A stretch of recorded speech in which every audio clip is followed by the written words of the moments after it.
Il n'a pas de portrait, pas de tombe connue, et pourtant, son nom est enseigné dans toutes les écoles du monde depuis plus de 2000 ans. Euclide, ce nom te dit quelque chose?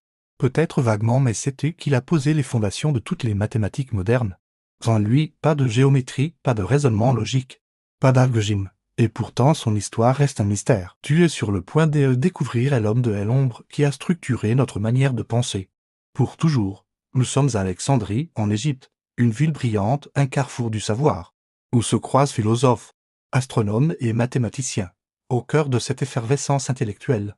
Un homme travaille dans l'ombre, il ne cherche ni la gloire, ni le pouvoir, il cherche l'ordre. Cet homme, c'est Euclide, vers l'an 300 avant notre ère. Il rédige un ouvrage qui va devenir l'un des plus influents de toute l'histoire, Les Éléments. Un livre si rigoureux, si universel, qu'il sera utilisé pendant plus de 2 millénaires. De la Rome antique aux écoles modernes. Et pourtant, qui était vraiment Euclide? Comment a-t-il influencé notre façon de penser, de construire, de calculer? Dans cette vidéo, tu vas découvrir non seulement un génie mathématique, mais aussi un homme dont l'héritage est partout autour de toi sans que tu le saches. Euclide est un mystère, contrairement à d'autres grands noms de l'Antiquité. Il ne nous a laissé ni autobiographie, ni récit de vie, pas même une description physique fiable. Tout ce que l'on sait de lui vient de quelques lignes écrites bien après sa mort. Ce que l'on sait, c'est qu'il a vécu à Alexandrie, probablement sous le règne de Ptoléméée. Autour de l'an-300, Alexandrie n'est pas une ville comme les autres, c'est une cité nouvelle, fondée par Alexandre le Grand, pensée comme un temple du savoir. Sa bibliothèque attire les plus grands esprits du monde grec. Égyptien, perse, c'est là qu'Euclide enseigne, dans ce climat effervescent. Dans cette ruche de génie, il ne cherche pas la gloire personnelle. Il n'est pas un conquérant comme Alexandre, ni un philosophe comme Aristote. Il est un organisateur. Euclide veut mettre de l'ordre dans le chaos des connaissances mathématiques, rassembler, clarifier, structurer et ce travail. Il va le faire dans un seul livre. Mais quel livre si Euclide est encore cité aujourd'hui? C'est avant tout grâce à un ouvrage monumental, Les Éléments. Un livre qui, à lui seul, a structuré la pensée mathématique occidentale pendant plus de 2 millénaires. Les Éléments. Ce n'est pas une simple compilation de formules, c'est une œuvre d'architecture intellectuelle. Euclide n'invente pas tout, loin de là. Il puise dans les travaux de ses prédécesseurs, comme Thalès, Pythagore ou Eudoxe. Mais il fait ce qu'aucun d'eux l'avait osé, il organise. Il hiérarchise, il démontre. L'ouvrage est divisé en 13 livres, chacun dédié à un domaine précis, la géométrie plane, la théorie des proportions, les nombres entiers. Les solides, on y trouve les bases de la géométrie et l'on enseigne encore aujourd'hui. La somme des angles d'un triangle, les propriétés des cercles, les figures semblables, les triangles rectangles et bien sûr le célèbre théorème de Pythagore. Mais ce qui fait la puissance des éléments, c'est sa méthode.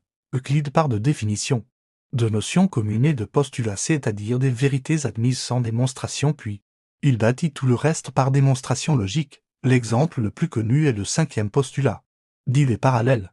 C'est celui qui affirme qu'à partir d'un point extérieur à une droite, on ne peut tracer qu'une seule droite parallèle. Ce postulat, longtemps contesté, donnera naissance bien plus tard aux géométries non euclidiennes. Les éléments ne sont pas seulement un traité de mathématiques, c'est une leçon de rigueur, une méthode de pensée. Euclide enseigne comment raisonner, pas seulement comment calculer. Sa logique va influencer non seulement les mathématiciens, mais aussi les philosophes, les scientifiques, les architectes et même les théologiens. À l'époque moderne, ce livre connaîtra plus d'1 millier d'éditions imprimées. Pendant longtemps, seuls 2 ouvrages seront plus diffusés en Europe, la Bible et les Éléments d'Euclide. Peu de livres peuvent prétendre à une telle postérité, et encore aujourd'hui, dans de nombreux pays. On enseigne des démonstrations qui viennent directement de ce texte écrit il y a 2300 ans. La géométrie, pour Euclide, ce n'est pas seulement des figures tracées sur le sable ou le papyrus, c'est une science rigoureuse, fondée sur la logique pure. C'est cette rigueur qui fera de sa géométrie un modèle pendant des siècles. Dans les éléments, Euclide commence par poser les bases. Il définit ce qu'est un point, une ligne, une surface. Il introduit les notions communes. Ces principes généraux que tout le monde admet, par exemple, le tout est plus grand que la partie. Puis viennent les postulats, ces règles spécifiques à la géométrie, comme une ligne droite peut être tracée d'un point à un autre, à partir de là. Euclide construit étape par étape. Il ne saute jamais une démonstration. Chaque théorème repose sur les précédents, comme les pierres d'un édifice. C'est cette démarche qui donne à son œuvre une cohérence remarquable. Parmi ces démonstrations célèbres, on retrouve celle qu'on enseigne encore aujourd'hui, la somme des angles d'un triangle.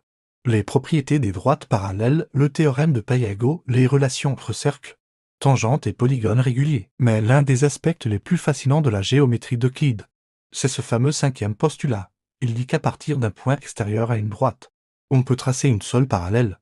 Ce postulat semble moins évident que les autres, et les mathématiciens vont passer des siècles à essayer de le démontrer à partir des autres axiomes, sans succès. Ce doute ouvrira la porte, bien plus tard, aux géométries non euclidiennes, qui remettront en cause l'unicité des parallèles. C'est un tournant majeur de l'histoire des sciences, mais qui ne remet pas en cause la solidité du travail d'Euclide. Sa géométrie reste valable, mais dans un cadre bien défini, celui de l'espace plat. Ce qui frappe, surtout, c'est que cette géométrie euclidienne continue d'être la base de l'enseignement dans le monde entier. Même à l'ère du numérique, on continue à apprendre à démontrer comme Euclide, à raisonner à sa manière. Ce n'est pas seulement un héritage antique, c'est un langage universel, transmis de génération en génération, sans jamais perdre sa clarté.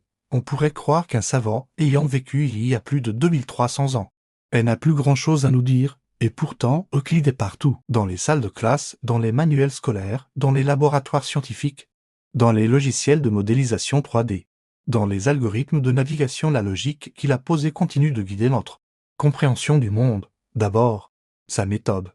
Ce n'est pas tant ce qu'il a démontré qui est essentiel, mais comment il a fait. En partant de définitions simples et de quelques axiomes, il a bâti tout un système cohérent et rigoureux. Cette manière de penser a servi de modèle pour toute la science moderne.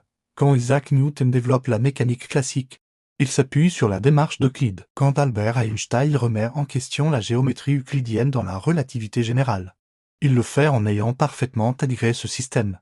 Même en informatique, la logique des langages de programmation, des preuves formelles ou des algorithmes repose sur une structure que l'on pourrait qualifier d'euclidienne. Ensuite, il y a le contenu. La géométrie euclidienne reste parfaitement valable dans de nombreux contextes. Elle est utilisée dans l'architecture, le dessin technique, l'ingénierie, la topographie, l'art, ou encore l'imagerie médicale. Chaque fois qu'on travaille dans un espace que l'on considère comme plat, les règles d'Euclide s'appliquent. Et enfin, son influence dépasse les mathématiques. La clarté de son raisonnement a inspiré les philosophes, les juristes, les théologiens.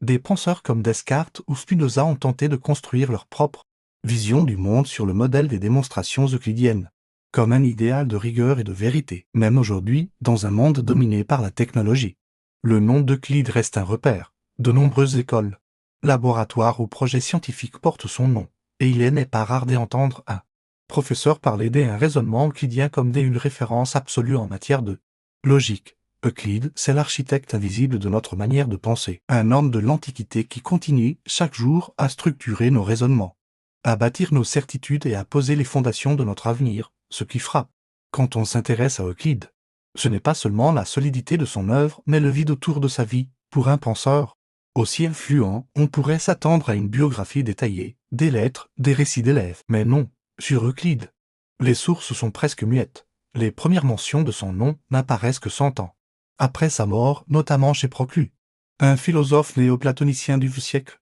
Il nous dit simplement qu'Euclide a enseigné à Alexandrie sous Ptolémée, qu'il a écrit les éléments, et qu'il était d'un tempérament modeste. C'est tout. Aucun portrait, aucune anecdote personnelle n'a traversé les siècles. Son lieu de naissance est inconnu. On suppose qu'il venait de Grèce, peut-être d'Athènes ou de Mégare. Mais rien n'est certain. Même sa mort est un mystère. Pas de tombe connue, pas d'épitaphe, pas de disciples célèbres. Cette absence d'information a nourri des hypothèses diverses. Certains historiens se sont même demandé si Euclide avait vraiment existé, ou s'il n'était pas un nom collectif, derrière lequel se cacherait un groupe de savants. Mais cette théorie, séduisante, ne repose sur rien de concret. La cohérence stylistique des éléments plaide en faveur d'un seul auteur. On raconte tout de même quelques anecdotes, mais elles relèvent probablement de la légende. L'une d'elles rapporte qu'un élève, agacé par la difficulté des démonstrations, aurait demandé à Euclide un raccourci pour apprendre plus vite. Ce dernier lui aurait répondu « Il n'y a pas de voie royale pour les mathématiques, qu'elles soient vraies ou non ». Ces paroles résument bien ce qu'Euclide incarne, la patience, la rigueur, l'effort intellectuel. Il n'est pas un homme de spectacle ou de polémique, il est l'exact opposé d'un génie flamboyant. Comme Archimède, c'est un bâtisseur silencieux, et peut-être est-ce pour cela que son œuvre a survécu, parce qu'il a choisi de se retirer derrière ses démonstrations, de s'effacer derrière la vérité, laissant aux générations futures une méthode plutôt qu'une image. Paradoxalement, C'est cette absence de traces humaines qui rend Euclide si fascinant. Un esprit presque pur, qui traverse les siècles sans que l'on connaisse son visage. Il n'a jamais dirigé d'armée, fondé de cités, ni prononcé de discours célèbres. Pourtant, Euclide a influencé l'humanité plus profondément que bien des rois ou des empereurs. Avec un seul livre, Les Éléments, il a posé les bases d'une science rigoureuse, d'un raisonnement structuré, d'une logique qui guide encore aujourd'hui notre manière de penser, de construire, d'innover. Il nous a appris que, pour comprendre le monde, il faut commencer par comprendre ses fondations, que toute connaissance se bâtit pas à pas, démonstration après démonstration. Et si l'on en sait si peu sur sa vie, c'est peut-être parce que son œuvre se suffit à elle-même. Euclide n'a pas cherché à être connu. Il a cherché à être compris. Alors la prochaine fois que tu traceras un triangle, un cercle ou que tu suivras un raisonnement logique, souviens-toi que quelque part, derrière ce geste il y a l'ombre d'un homme dont le nom résonne depuis plus de 2 millénaires. Si tu veux découvrir d'autres grands esprits oubliés, d'autres fondations de notre civilisation, alors pense à t'abonner à la chaîne, le sais-tu? Laisse un like si tu as appris quelque chose aujourd'hui, et dis-moi en commentaire quel autre génie oublié devrions-nous redécouvrir ensemble?